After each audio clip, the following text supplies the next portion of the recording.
Have you checked your humility meter?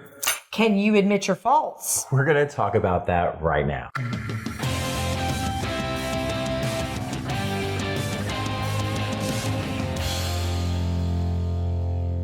Welcome to the Daily Dose. We are so glad to have you today.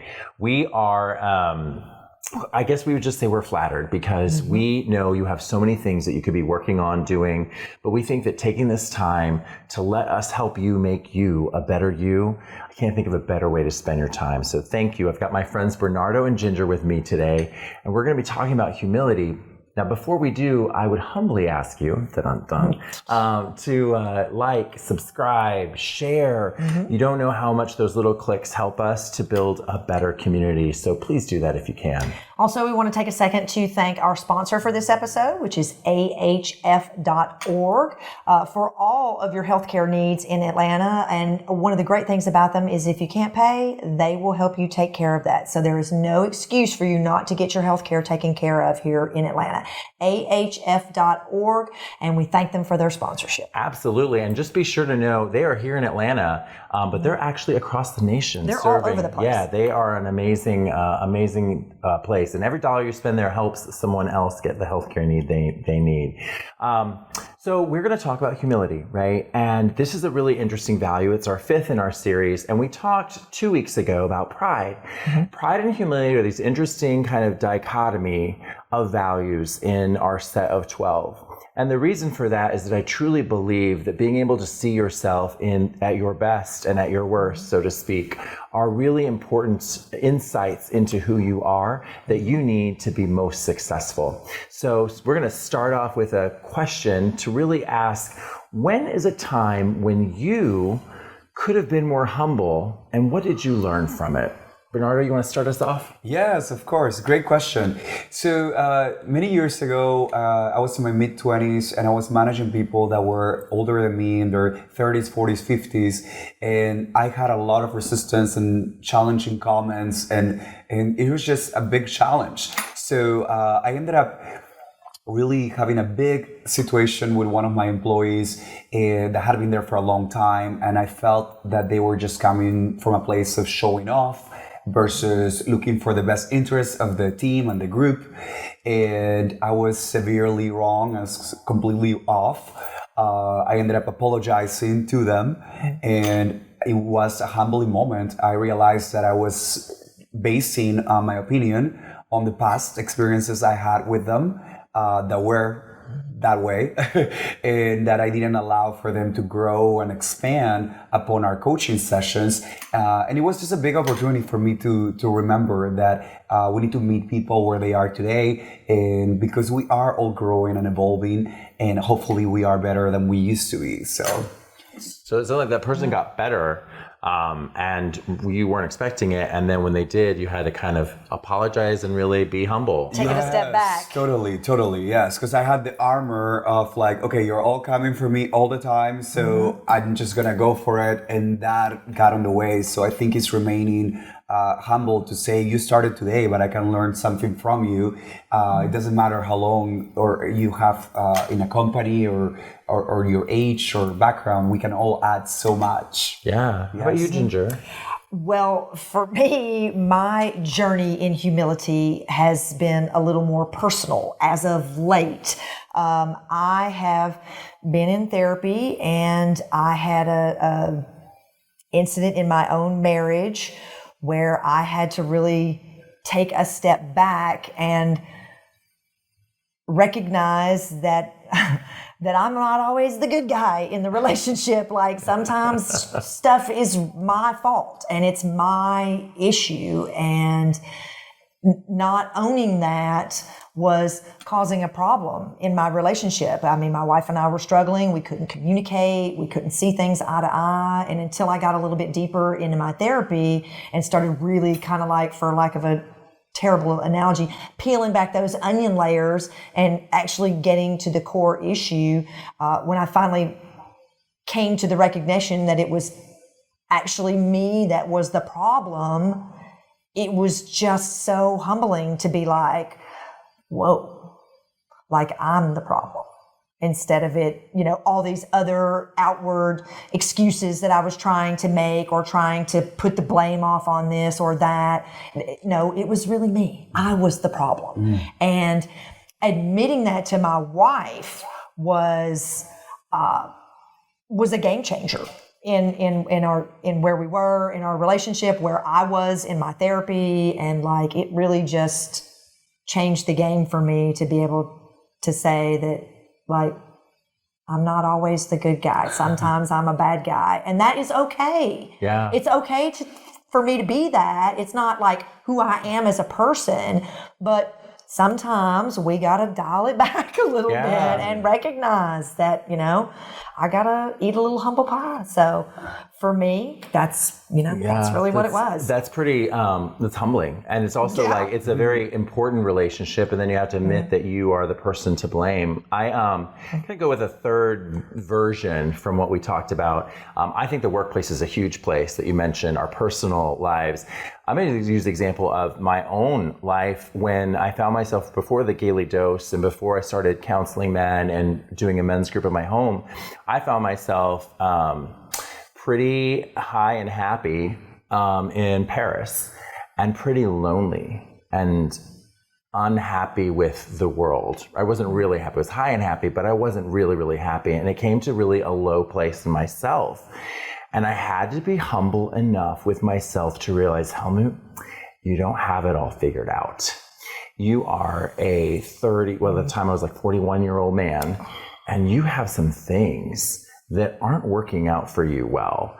And admitting to myself that I was wrong was super hard for me to be like, oh my gosh, you don't have it all together. Mm-hmm. And then kind of being like, okay, now you're like gonna have to take reparative steps to fix your life. And I feel like such a like loser, right? Like, what, Helmut? And then it's like, no, wait a second.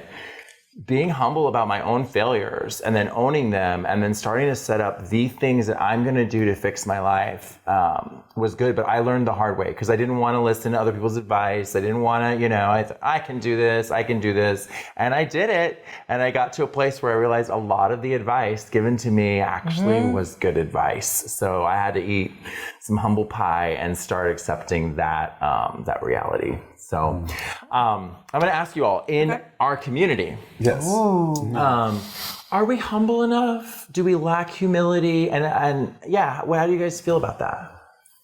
I mean, I personally feel like society has really introduced an element into this that really makes humility hard for all of us. Because, like, especially it's all about clicks and likes and posts and Instagram, the gram, and this, that, and the other. And are we doing it for the right reasons? Are you doing it to get clicks and likes, like to pump yourself up? Or are you doing it because you genuinely just want to put something positive and good out into the world? That's kind of where I fall with the community right now, is I feel like we're on that edge of, do we go too far? Or are we, like I said, are we doing it for the right reasons? Yeah, we're such a self-promoting society, right? Like we're completely built on self-promotion, self. Bernardo? I mean, I truly feel that when it comes to being humble in the community, it is important to think of everybody being included. Number one, but also more than, I think sometimes we look at humbleness as looking at somebody up or down, and I think we come clean and within balance when we look at somebody straight in the center.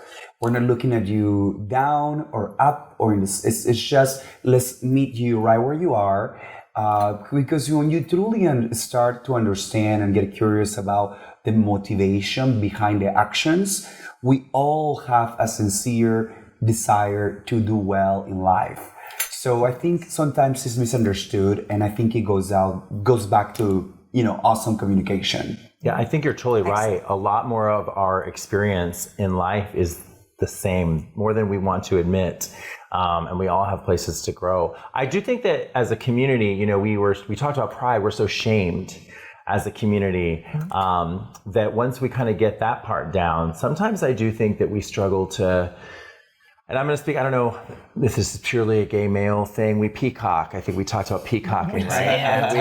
And it's hard to admit wrong or to show weakness, right? And showing weakness is like to fail. So we're proud and whereas showing that vulnerability and then also realizing and being able to say like, you know what? That gay guy over there, he's really better than me at this. That's an opportunity to go learn from that person, to go create a connection. It's not something to envy and sit aside from and go, you know, like, or they're not as good. I mean, we do a lot of that in gay society. I don't know if that's true in lesbian society. I think that in general, yeah, I think it just is generally something that we can do. And in our community, we should be known for our humility, right? For our ability to kind of check ourselves and go into any situation and learn. And definitely that's what I was going to say, to go into any situation and be around any kind of person and be humble and open enough to learn something from them. Because you get something from everybody. Yeah, it's sometimes I think when you are at a place where you're vulnerable and open, you end up getting so much more from people than just what you would have gotten just at surface level. So absolutely, you can just gain so much more. Yeah, so let's talk about one of our sponsors. R.S. Andrews, and I speak from experience here. These guys are great. They are all over the city, from way up north to way down south in Atlanta. Anywhere you want to go, R.S. Andrews has got you covered. They have all of your HVAC, heating and air needs. They can take care of you in any way that you need to. And like I said, I have personally worked with this company, and 10 out of 10, they are fantastic. rsandrews.com. Make sure that you check them out. We want to thank them for their sponsorship for the Gaily Dose. Absolutely. Thank you so much. Now, as we flip to humility itself, we say that word. What does it mean? What does it mean to be humble? I mean, humility to me is remembering each day, number one, that you don't get to rebuild that day again.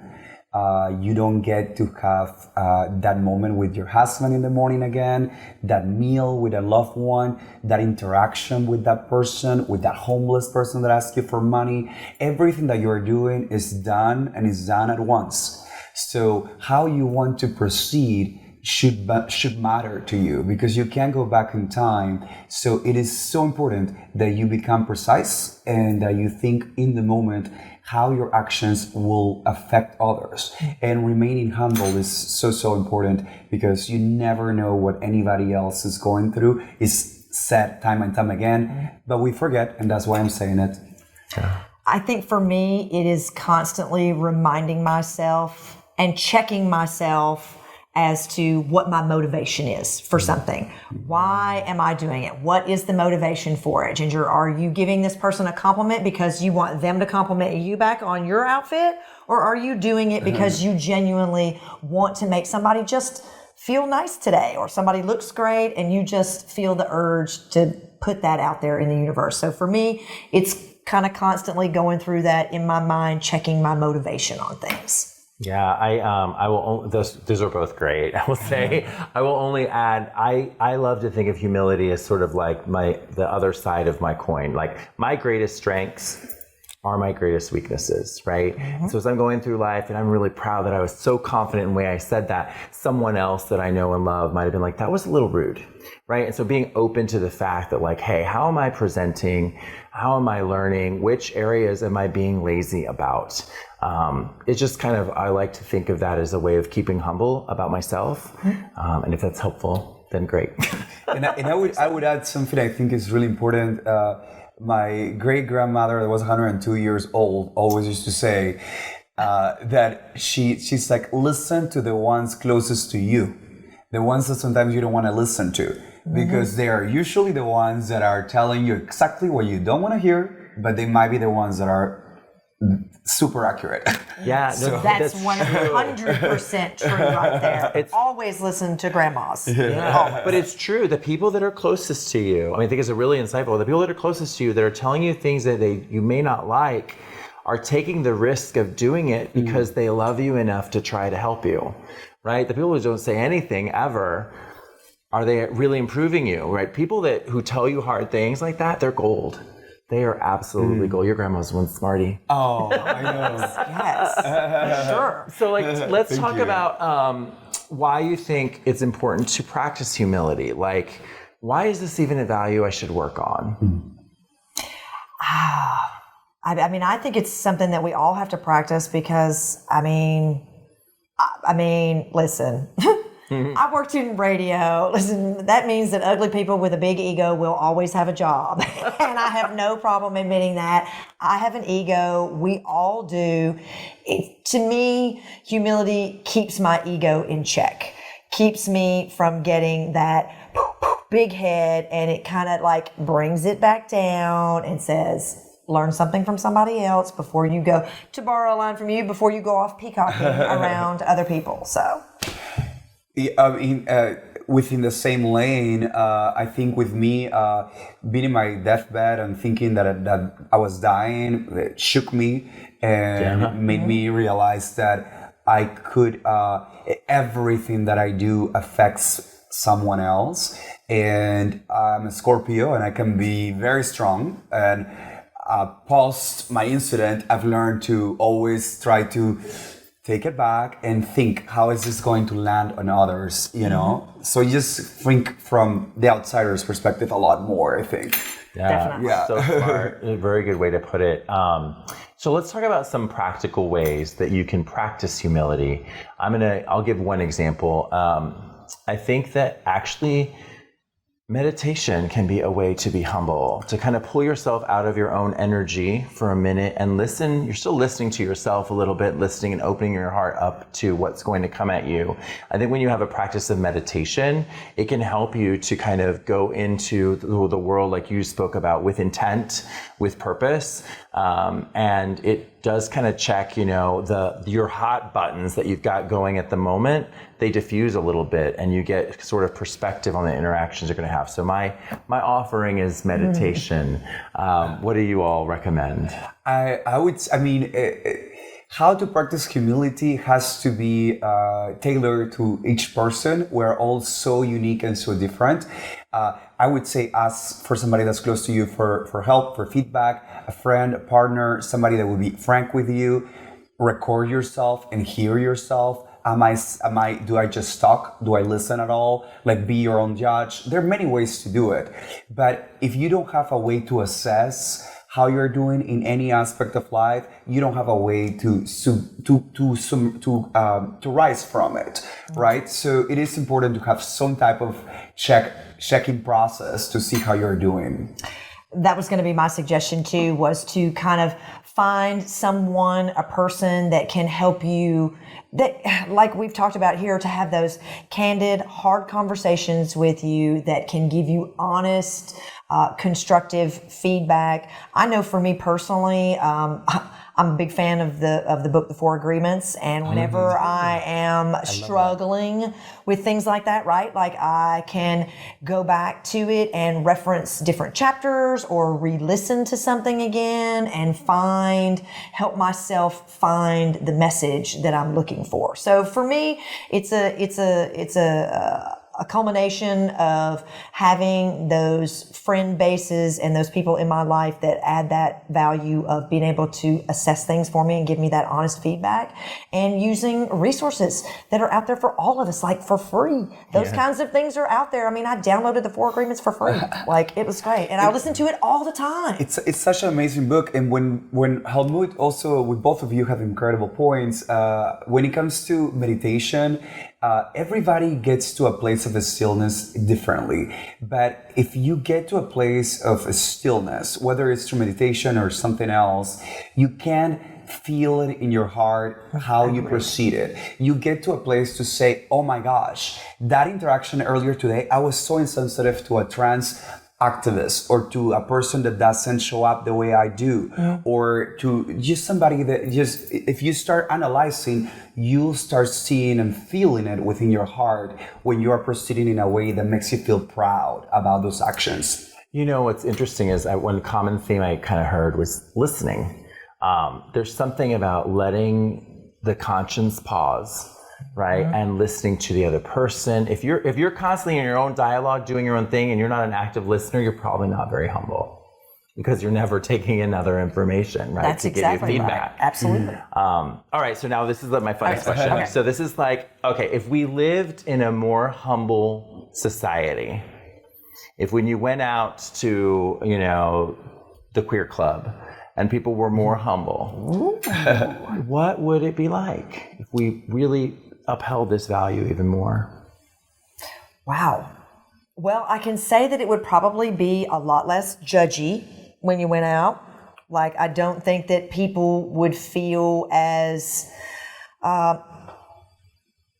they just wouldn't, I think people would feel better about going out. They wouldn't feel like everybody was judging what they had on, or do I have on the right things? Am I with the right people? Am I listening to the right music? Am I doing the right things? I could just feel like we would be more relaxed and just be able to be genuine. More genuine, for lack of a better way to put it. That is a great point. I agree with that so much. And when you go into a place with expectations of how people should be, act, or feel, you are really just not allowing them to show you everything that they bring to the table. And it's the main reason we're here to begin with. The reason why the LGBTQ plus community gets bullied and mistreated time and time again. So I think if we go with an open mind and heart, we can allow ourselves to get to know each person there and have a more inclusive place.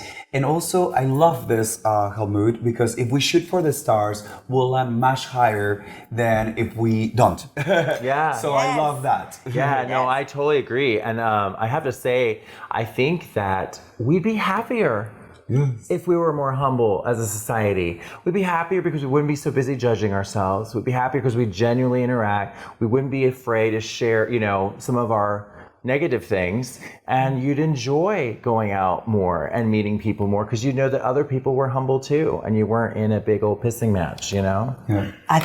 Maybe. And I would say also, and also, if none of that touches your heart, you never know again what somebody's going through, and sometimes you can change somebody's day by having a minute with them. They could be having the worst day, feel excluded, feel out of date, feel old to be there, whatever.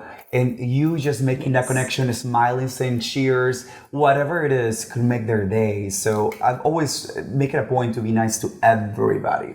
Yeah, it's a really exactly good point. Right. So why don't we be nice to our sponsor? Yes, indeed. Well, and we would love for you to guys come check and see Framers on Peachtree.com.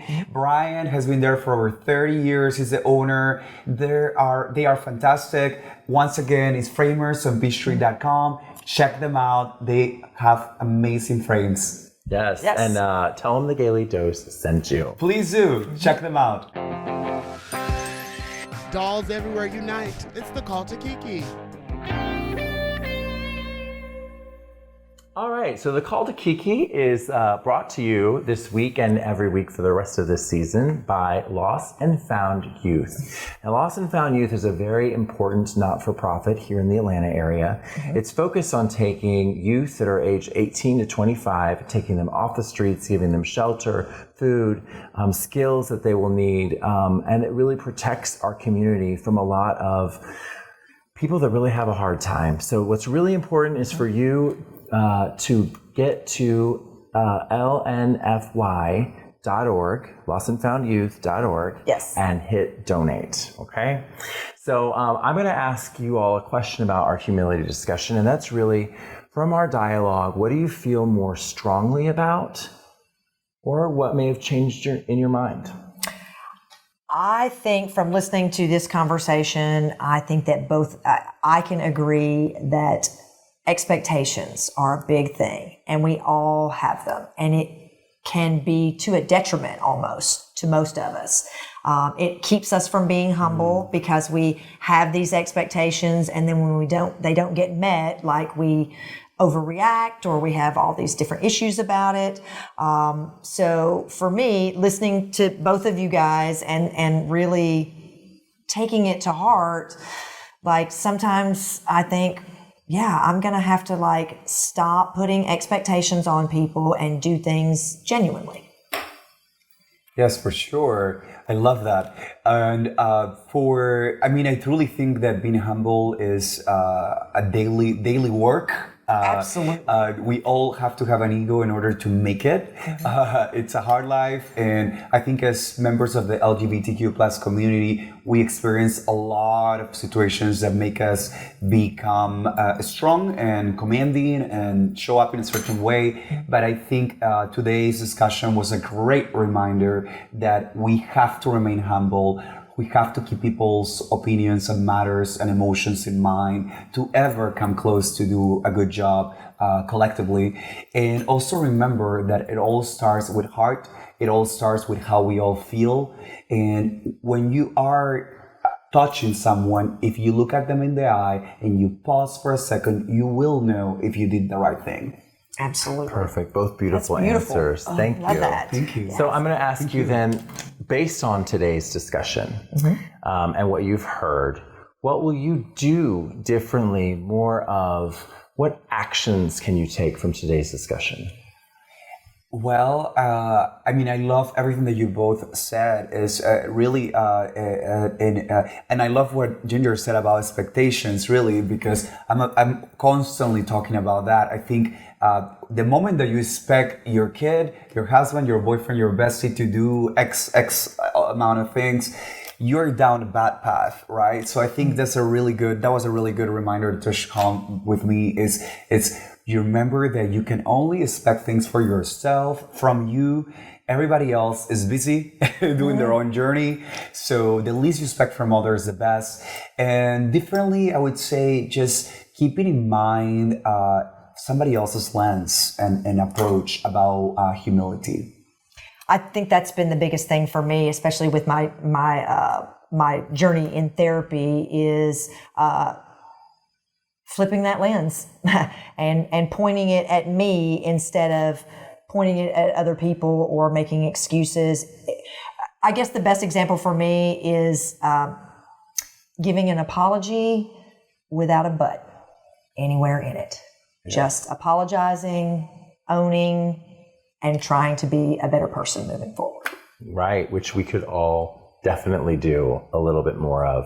I want to thank you all for talking with me today about humility. It's not a popular term, but honestly, one of the reasons we call it Humble.to.Learn is that I really do think that when we're humble, that's when we are going to be prepared to learn the most in this world. Thank you so much for being with us. We love you so much. We hope that you make that a practice for yourself. We hope that you make it a practice to love others. And we remind you to smile. Take care.